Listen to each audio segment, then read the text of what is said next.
Welcome to Blizzard Fire. We hope this video helps fire up your solution. In this video, I will show how to make delicious fishball soup with noodles.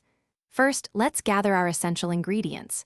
You'll need about 1 pound of fresh fish balls, your favorite type of noodles, and a good quality broth base, perhaps chicken or vegetable. Don't forget aromatics like minced garlic, sliced ginger, and chopped green onions. Also, have your seasonings ready. Soy sauce, white pepper, and a dash of sesame oil will elevate the taste.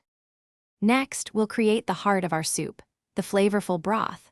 Pour about 6 cups of your chosen broth base into a pot. Add a few slices of ginger and a couple of crushed garlic cloves. Bring it to a gentle simmer and let it cook for at least 20 minutes. This allows the flavors to meld beautifully. You can strain the broth for a clearer soup or leave the aromatics in for extra depth. Now it's time to cook our main components.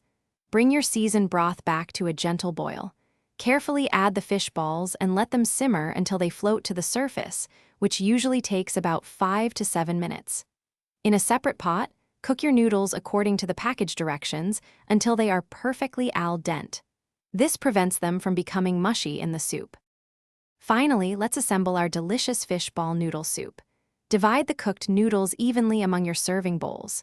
Carefully arrange the hot, tender fish balls on top of the noodles. Then, generously ladle the steaming, flavorful broth over everything.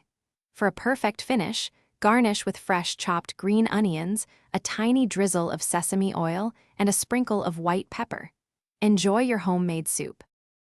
Thanks for watching. If you found this helpful, don't forget to like and subscribe.